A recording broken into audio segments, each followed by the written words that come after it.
أعوذ بالله من الشيطان الرجيم بسم الله الرحمن الرحيم الحمد لله رب العالمين والصلاة والسلام على أشرف الأنبياء والمرسلين سيدنا محمد وعلى آله وصحبه أجمعين اللهم علمنا ما ينفعنا وانفعنا بما علمتنا وزدنا علما إنك أنت علام الغيوب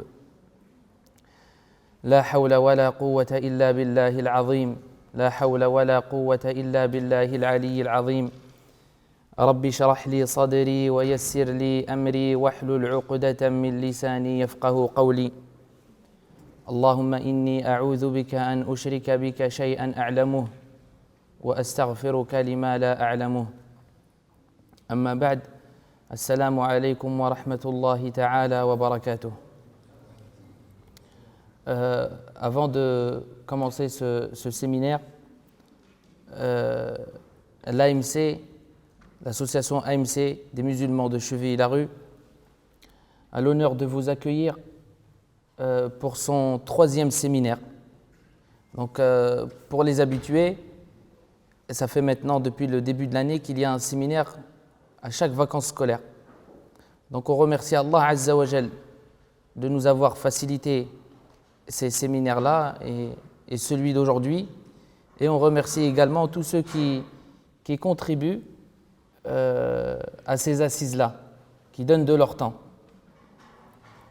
Donc aujourd'hui, le séminaire, son intitulé, c'est « Ce que tout musulman ne peut ignorer ». Donc on va aborder les principaux droits que le musulman se doit de respecter. Et une dernière chose, j'invite tous les frères et sœurs à s'abonner à la chaîne YouTube de la mosquée et aux réseaux sociaux de la mosquée de Chevilly-Larue. Donc, la première intervention sera sur le droit d'Allah sur ses créatures.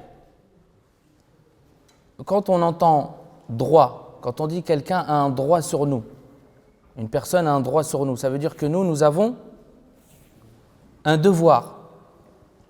Si Allah Azza wa Jal, il a des droits sur nous, c'est que nous, on a des devoirs envers lui. Si nos parents ont des droits sur nous, c'est que nous, on a des devoirs envers eux. Chaque droit, quand vous entendez droit, il faut comprendre devoir.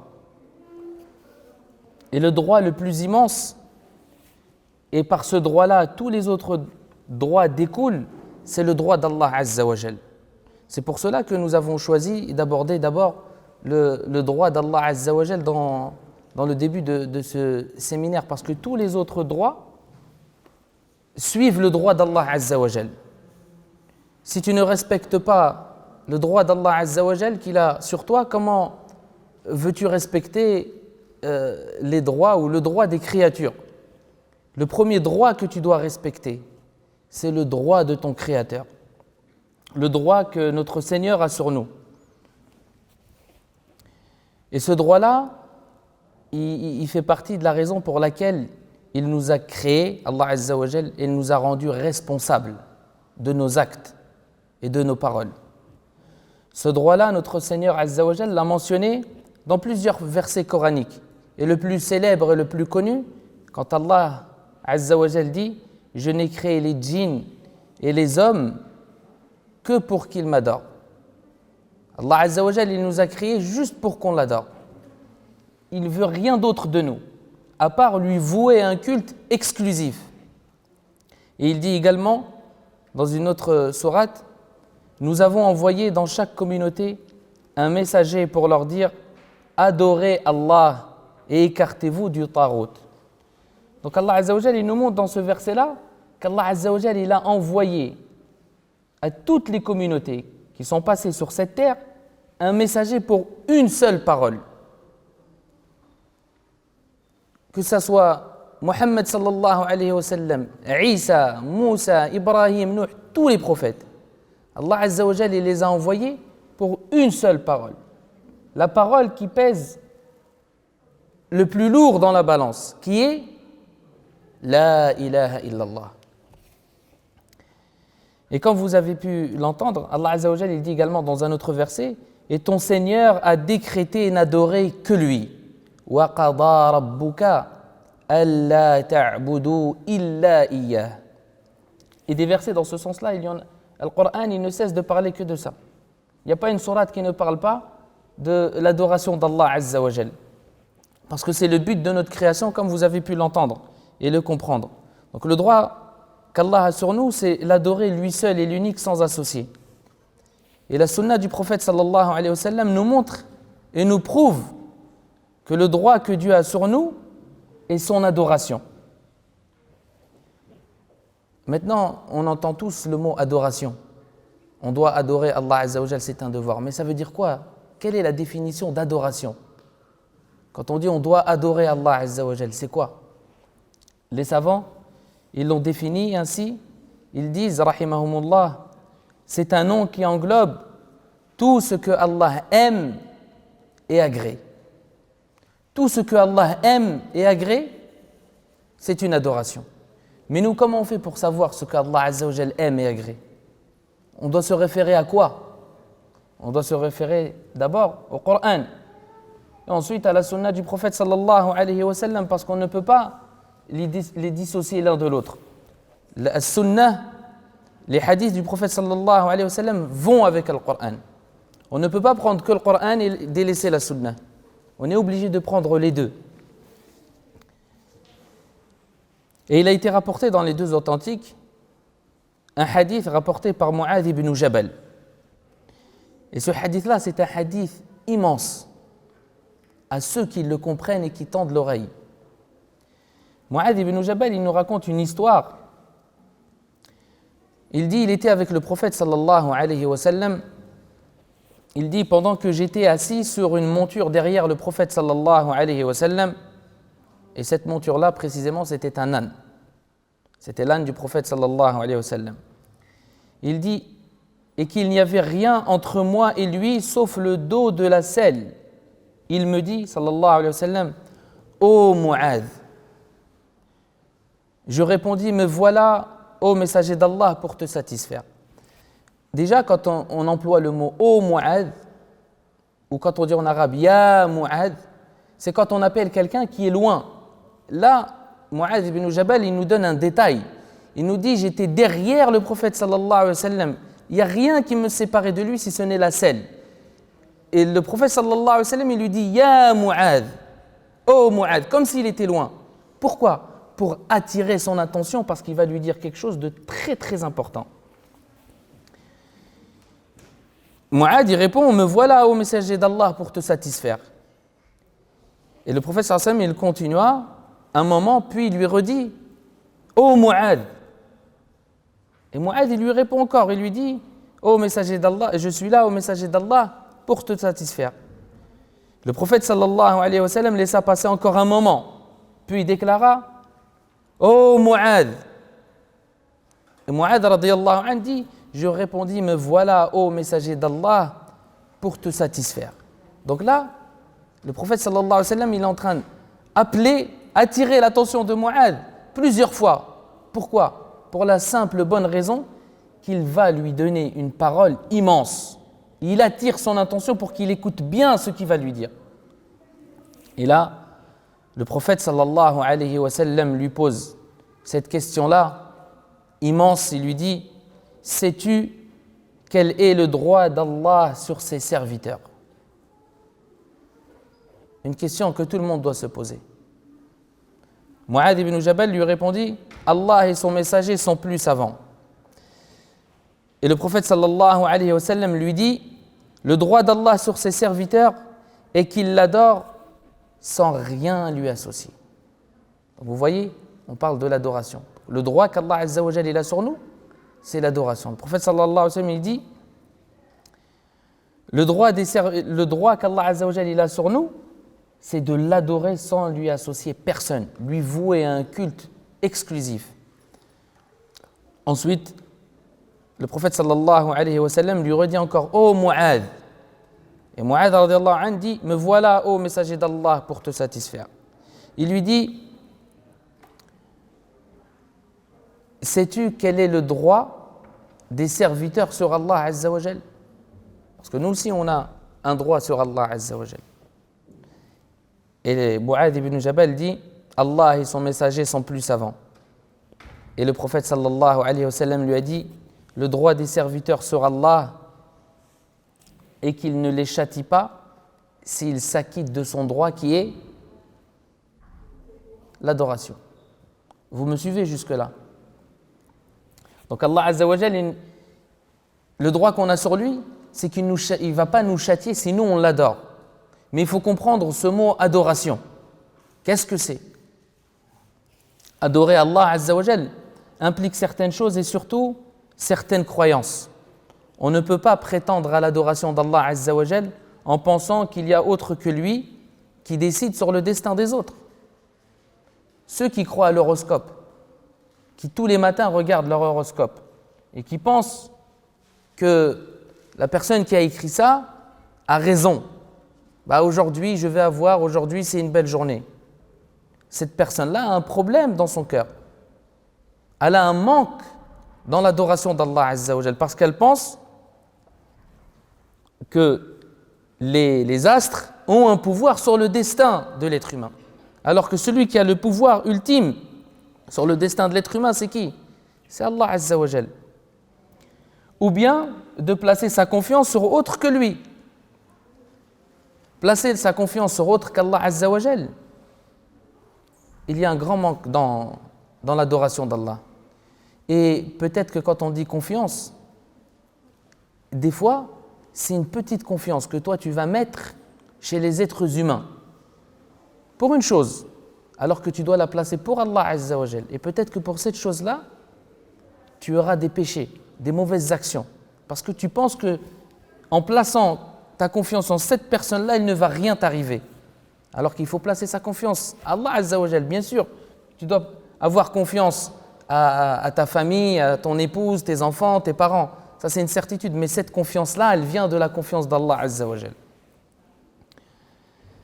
Alors, parmi les choses qu'implique l'adoration, la première chose, c'est la reconnaissance de l'unicité d'Allah Azza wa Jal. C'est reconnaître son existence et qu'il est l'unique, et je dis bien l'unique, créateur de cet univers et de tout ce qu'il comporte. Quand on dit Allah Azza wa Jal, c'est le créateur de l'univers, vous devez comprendre que c'est lui qui a créé tout ce qui se trouve dans l'univers, que ce soit le bien ou le mal. Allah Azza wa Jal, il a créé le bien et le mal. Le bien, il vient de lui, c'est lui qui te le donne. Et il a créé le mal, mais il ne vient pas de lui, il vient de toi. C'est toi qui es parti vers le mal. Ma asabaka min hasanatin famin Allah, wa ma asabaka min sayyi'atin famin nafsik. Dans une traduction approximative, Allah Azza wa Jal, il nous dit, quand il t'arrive quelque chose de bien, ça vient d'Allah Azza wa Jal. Quand il t'arrive un mal, ça vient de toi. C'est toi qui es parti vers le mal. C'est toi qui as cherché le mal. Mais ces deux choses-là sont des créatures d'Allah Azza wa Jal. C'est lui qui a créé le bien et le mal. Donc quand on dit Allah Azza wa Jal, c'est le créateur de l'univers et de tout ce qu'il comporte, il faut comprendre ceci. Et qu'il est le possesseur et que c'est lui qui gère l'univers comme il veut. C'est lui qui l'a créé et c'est lui qui le gère.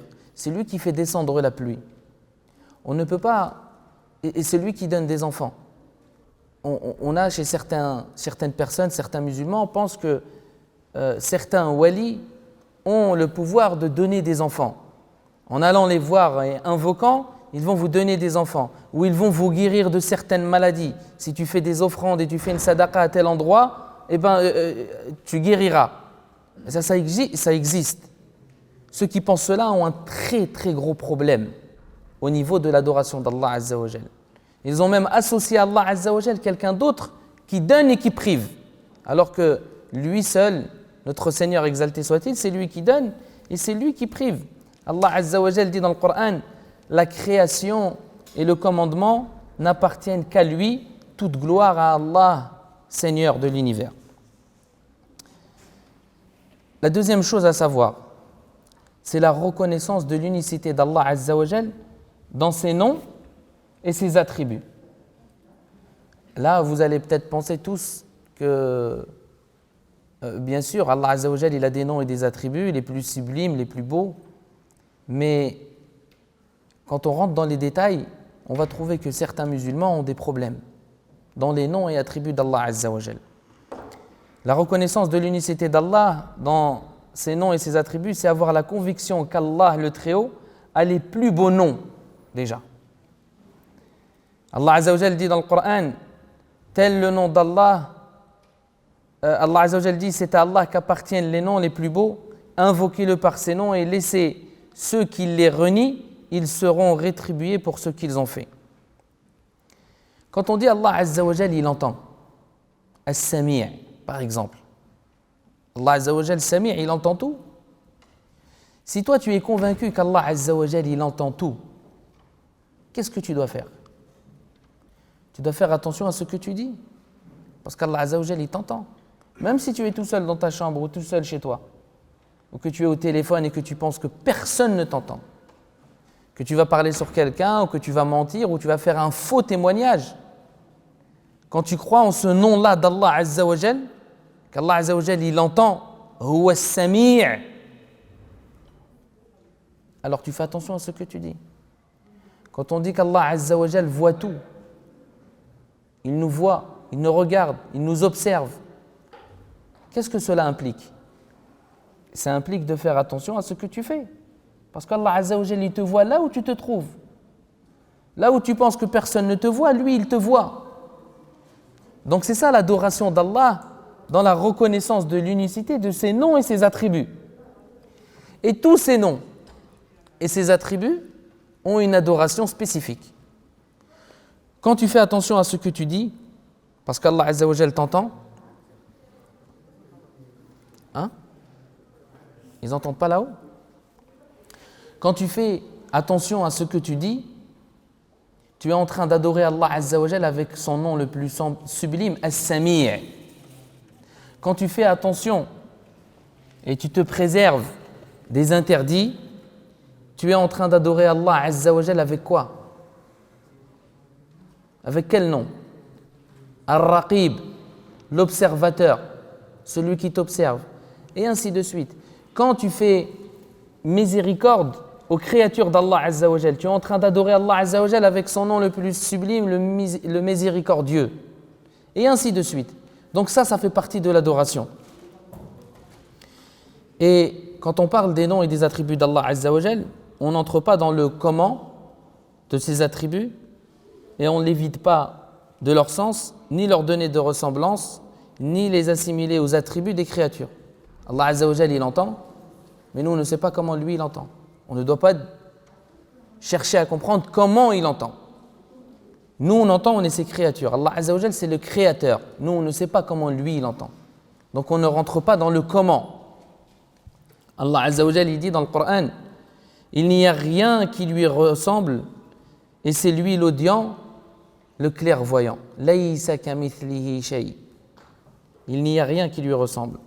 Et en reconnaissant ses noms et ses attributs, comme je vous l'ai dit, on reconnaît par exemple que rien ne lui est impossible. Quand on dit « Inna Allah ala kulli shay'in qadir » qu'Allah Azza wa Jal peut tout faire. Il faut y croire, on le sait. Mais comment adorer Allah Azza wa Jal avec ce nom-là? Parce que Allah, le devoir que nous avons envers Allah Azza wa Jal, c'est de l'adorer. Comment on doit adorer Allah Azza wa Jal? C'est de te dire que tout ce qui peut t'arriver dans ta vie, là où tu penses que toi, il n'y a pas de sortie, en invoquant Allah Azza wa Jal, tu pourras sortir. Tu pourras sortir de là où tu es. Allah Azza wa Jal viendra à ton secours. Allah Azza wa Jal, il peut tout faire. Et la troisième chose, c'est la reconnaissance de l'unicité d'Allah dans son adoration. Autrement dit, n'adorer que lui. Il faut savoir que l'adoration se divise en deux catégories. Il y a l'adoration corporelle, quand on prie. C'est une adoration corporelle. D'accord? C'est le corps qui prie. D'accord? Quand on fait ruku', as-sujud, quand on fait dua, on lève nos mains. C'est une adoration corporelle. Et il y a l'adoration intérieure qui est l'adoration du cœur. Quand toi tu pries, tu fais deux adorations. Tu fais l'adoration corporelle et tu fais l'adoration du cœur. L'adoration du cœur dans la prière, c'est quoi? C'est l'humilité. Al-khushu'. Le fait de placer sa confiance en Allah Azza wa Jal. C'est quoi le type d'adoration? C'est une adoration extérieure ou intérieure? C'est une question que je pose. C'est une adoration intérieure. D'accord? Donc la reconnaissance de l'unicité d'Allah dans son adoration, c'est avoir la conviction ferme qu'Allah est la seule vraie divinité. Quand on dit La ilaha illallah, ça ne veut pas dire il n'y a de Dieu que Dieu. C'est une définition parmi les définitions, mais elle n'est pas complète. La ilaha illallah, sa vraie définition, c'est La ilaha yu'badu bihaqqin illallah. Il n'y a rien qui mérite d'être adoré si ce n'est Allah Azza wa Jal. Parce que tu peux dire à quelqu'un qui n'a pas les mêmes convictions que toi, Allah est le Dieu, et lui te dira non, moi mon Dieu c'est un tel. Lui il a cette conviction-là. Mais toi ta conviction c'est tu sais qu'Allah Azza wa Jal, premièrement c'est lui, ton Seigneur, et c'est lui qui mérite d'être adoré. Et rien d'autre. Allah Azza wa Jal il dit dans le Coran, et nous n'avons envoyé avant toi aucun messager à qui nous ayons révélé point de divinité en dehors de moi, adorez-moi donc.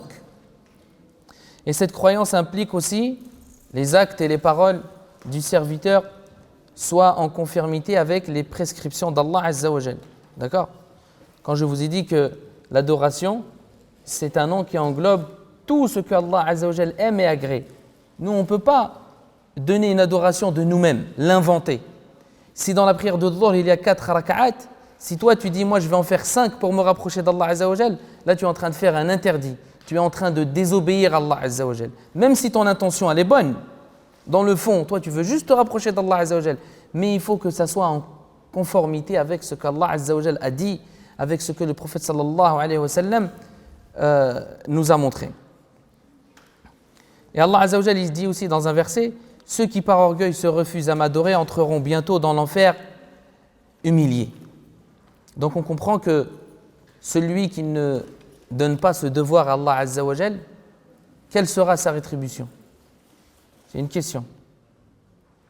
Celui qui n'adore pas Allah Azza wa Jal, qui ne témoigne pas, qui n'atteste pas qu'Allah Azza wa Jal c'est le Seigneur, c'est lui le Créateur. Le châtiment.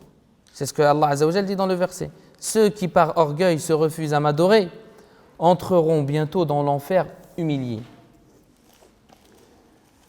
Et moi j'aimerais poser une question, c'est comment peut-on adorer autre que lui ou lui associer quelqu'un d'autre alors qu'il nous a créé et donné tout ce que nous avons besoin? Allah Azza wa Jal, on ne peut pas invoquer autre que lui. On ne peut pas remercier autre que lui. Parce que tout ce que tu as dans ta vie, c'est Allah Azza wa Jal qui te l'a donné. Comment alors adorer quelqu'un d'autre? Comment croire à une autre divinité? En sachant qu'il n'y a rien sur terre qui est venu par hasard.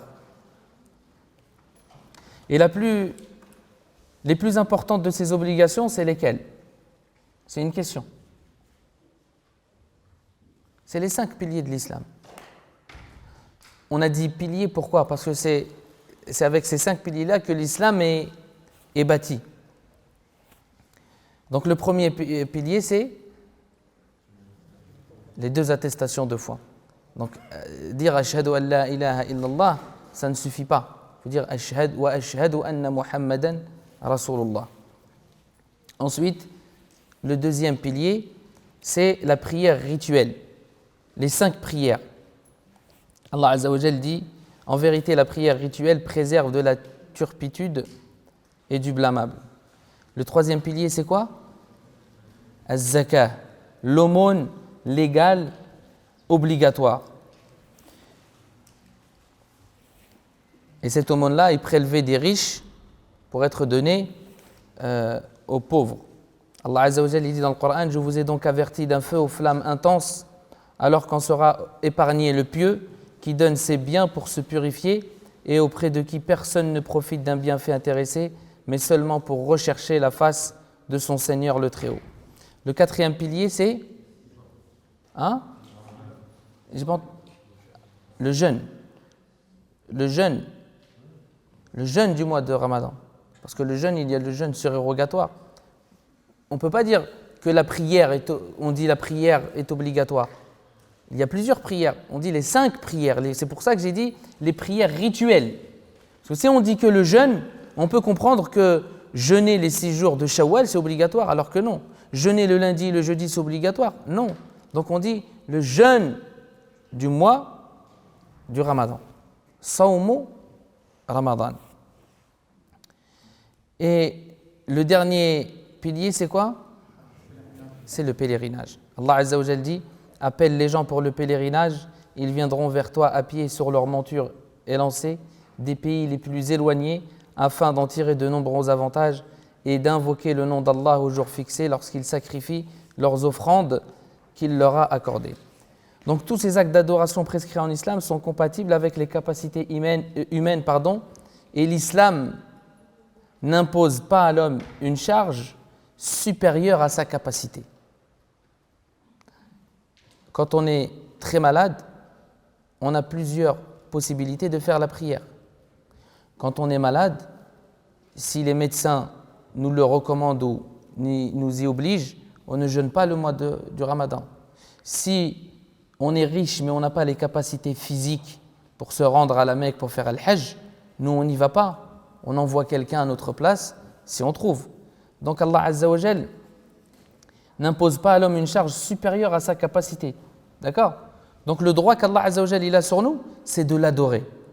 Parmi les plus grandes adorations, c'est les 5 piliers de l'islam. Et ces 5 piliers-là, quand on rentre dedans et qu'on essaye de les comprendre, vous allez voir que dans une adoration, il y a, par exemple la prière, il y a l'adoration intérieure et extérieure. Le jeûne du mois du Ramadan, c'est une adoration intérieure ou extérieure? Hein? Extérieur et intérieur. Intérieur, pourquoi? Parce que tu te préserves de certaines choses, plus que les autres jours où tu ne jeûnes pas. Et extérieur, tu te préserves de quoi? De manger et de boire. Donc pourquoi ces 5 piliers-là sont les plus immenses, c'est les plus grands? Parce que ces 5 piliers-là ont rassemblé l'adoration intérieure et extérieure. Si un musulman il dit Ashhadu an la ilaha illallah wa ashhadu anna Muhammadan Rasulullah, mais il ne respecte pas la définition de Ashhadu an la ilaha illallah, ça ne sert à rien. Si moi je dis la ilaha illallah, mais je pense qu'un tel peut faire tomber la pluie, ou qu'un tel peut me donner un enfant, ou qu'une telle peut me guérir. Le la ilaha illallah, quand on dit il n'y a de divinité qui mérite d'être adorée si ce n'est Allah, elle n'est pas respectée chez cette personne-là. Donc c'est pour ça que ces 5 piliers-là, ils sont très importants, et ces 5 piliers-là, c'est eux qui font l'islam, parce qu'elles ont rassemblé toutes les formes d'adoration intérieure et extérieure. Dans la même adoration, vous allez voir l'intérieur et l'extérieur. Et la 4e chose à retenir dans le droit d'Allah Azza wa Jal, il y en a beaucoup, mais moi j'ai pris les grandes lignes. La 4e chose, c'est l'amour d'Allah au-dessus de tout. Parmi les droits qu'Allah a sur nous, est de lui porter un amour extrême, un amour qui dépasse tous les autres amours, que ce soit l'amour des parents, des enfants, de nos femmes et même de nous-mêmes. Allah Azza wa Jal, il doit être dans ton cœur au-dessus de tout le monde. Il n'y a rien qui dépasse l'amour que tu as pour Allah Azza wa Jal. Quand tu aimes tes parents, tu les aimes pour Allah Azza wa Jal. Quand tu aimes tes enfants, tu les aimes pour Allah Azza wa Jal. Quand tu aimes ta femme, tu l'aimes pour Allah Azza wa Jal. Et à chaque fois que tu vas aimer pour Allah Azza wa Jal, ça va impliquer des choses derrière. Quand tu aimes ta femme pour Allah Azza wa Jal, tu as des devoirs envers cet amour-là, parce qu'il vient d'Allah Azza wa Jal. Quand tu aimes ton frère musulman, pour Allah Azza wa Jal, tu as des devoirs. C'est quoi le premier devoir? Quand tu aimes ton frère musulman, le prophète sallallahu alayhi wa sallam, il nous dit quoi? C'est de l'informer. Ton premier devoir, c'est de l'informer. Si tu aimes ton frère musulman, ton voisin ou un ami, il faut que tu l'informes. Tu lui dises. Et tu lui dis quoi? Uhibbuka fillah. Je t'aime en Allah. Allah Azza wa Jalla dit dans le Coran, parmi les hommes, il en est qui prennent en dehors d'Allah des égaux à lui en les aimant comme on aime Allah. Or, les croyants sont plus hardes en l'amour d'Allah. Et le messager d'Allah Azza wa Jalla dit, dans le hadith qui a été rapporté par Al-Bukhari, un homme n'aura pas atteint la foi à moins qu'il aime Allah et son messager plus que toute autre chose. Si tu veux atteindre la foi, il faut que tu aimes Allah plus que toute autre chose. Ça implique quoi? Ça implique que quand tu te réveilles le matin, quand tu ouvres tes yeux, ta priorité, c'est quoi? C'est l'adoration d'Allah Azza wa Jalla, parce que tu l'aimes. Et quand tu aimes quelqu'un, tu ne lui désobéis pas. Tu fais tout pour avoir sa satisfaction. Quand tu aimes, quand l'homme il aime sa femme, Allah Azza wa Jalla, il a les meilleurs exemples. D'accord? Quand l'homme il aime sa femme, il lui dit, c'est vrai ou pas? Il lui dit. Mais il faut qu'il le prouve aussi. Le dire c'est facile, mais il faut le prouver. Mais tu le prouves comment? Avec des gestes de tendresse, d'amour. Allah Azza wa Jalla, tu l'aimes dans ton cœur, mais il faut que tu le prouves en faisant les actes d'adoration qu'il nous a demandés. Donc le droit qu'Allah Azza wa Jalla il a sur nous, c'est l'adoration. Comme le prophète sallallahu alayhi wa sallam l'a dit à Mu'ad. Allah il a ce droit-là sur nous et nous on a des devoirs envers lui. سبحانك اللهم وبحمدك أشهد أن لا إله إلا أنت أستغفرك وأتوب إليك والحمد لله رب العالمين